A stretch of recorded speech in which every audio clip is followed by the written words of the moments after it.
It's my playlist. We welcome actor, comedian, writer, musician, somebody who got me plenty of detentions at school because I copied their comedy routines. Adrian Edmondson, how are you? Hello, how are you? Wondered if we could, for the next track, play, because I love the fact that during the Young Ones you had bands playing, you had music. Yeah. You know, I wondered if you could pick one of the most memorable performances. Ace of Spades by Motorhead, I think, is the best one we ever had on.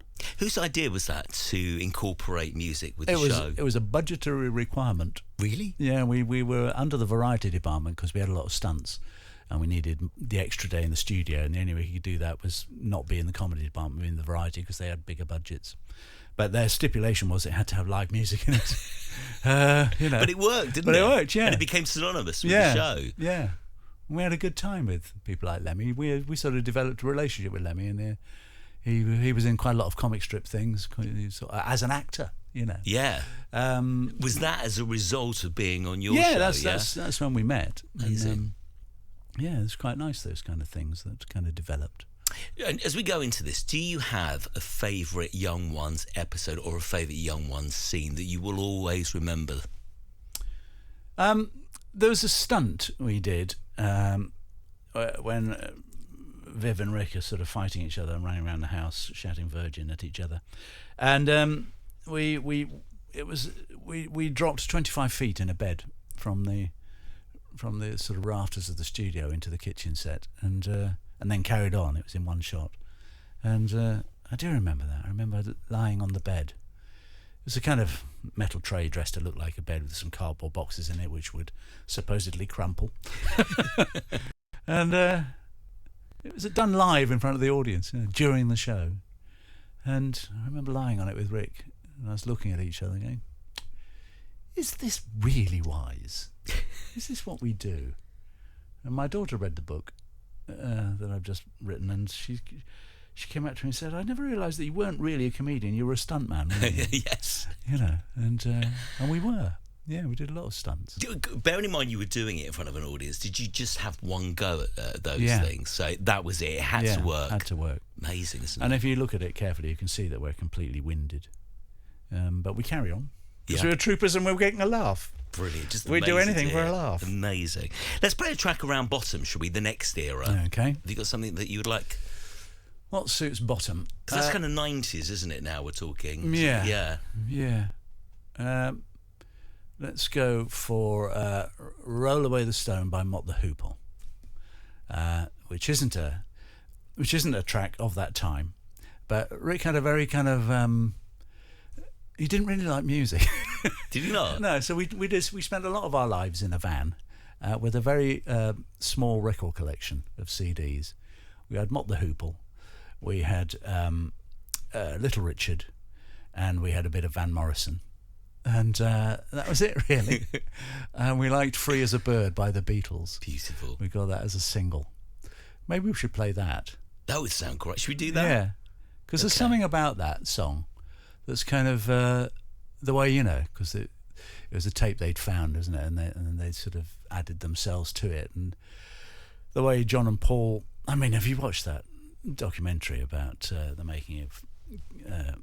the album, and you realise that they just always loved each other. Yeah, and I think it really shone through, didn't it? The camaraderie. Yeah, and I think we could hear that in Free as a Bird, and anyone in a double act will lie and tell you that it's all roses, but there are moments of tension, and but I think we kind of understood in that song the way they. The way they did love each other, and the way that we loved each other. Let's talk about your music career, because there's loads to get through this, with Bad News, with Bum Notes, with you joining a band that you absolutely loved. Let's start from the beginning. I think if you'd got me as a 16-year-old and said, what do you want to be, I would have said rock star. Yeah. But when it came to leaving school, there was a kind of pressure to go and study somewhere, and there was no kind of obvious way into the rock and roll world. nowadays you can study at university, can't you? There are lots of places where you can do this. You can learn electric guitar, as a degree. But isn't there like a Taylor Swift course? Yeah, I'm sure there is. Going on, isn't it? And I had a band at school and had bands at university and sort of wrote all the music for the Panto and Department Panto and all that stuff. And, always kept it going, always a sideline. Bad News, the comic strip episodes and bands that sort of grew out of that kind of love of wanting to be that. We had a band before that with the same 4 people called Nice Weather. So there was always a kind of ongoing kind of negotiation with the idea of being in a band, but it wasn't really until I joined the Bonzo Dog Doodah band. That must have been amazing. That must have been a complete kind of pinch me moment for you being in your favourite band. How did you feel? I found them at school. I was late to the party, really, because they're really a 60s band. But I found them in the 70s and absolutely loved them. And eventually they had a kind of reunion gig in about the early noughties. And Viv Stanshall was dead, died in the 90s. And so they asked a bunch of us to fill in for Viv. They asked me and Phil Jupitus and Stephen Fry and Bill Bailey and Paul Merton. Wow. To kind of fill in on various songs, and we did that. And then they went on tour and they asked us all to do that, and most of them couldn't do it, but me and Phil could, so we went on tour with them. And then at the end of this dinner, I can't believe it. At the end of the dinner, at the end of the tour, Neil Innes said, "And now that we have 2 new Bonzos, why don't we make a new album?" And we just couldn't believe it, that we'd been kind of, we were uber fans, the kind of fans that I have for young ones. I was of the Bonzos, and there we were in the band, actually, people in the band. It's bizarre. Do you have a favourite song of all time, by the way, personally? It depends what you mean by favourite song of all time. Whether it's something about my life or whether it's just an actual song. Oh, let's go for both. Well, On My Radio by Selector is my favourite song. It's what I put on quite played earlier, regularly. didn't we? Yeah. The tracks that mean most to me are, we spend a lot of time driving up and down because we live in Devon and our work is mostly in London, and we dragged our kids about in a really pathetic way and ruined their lives.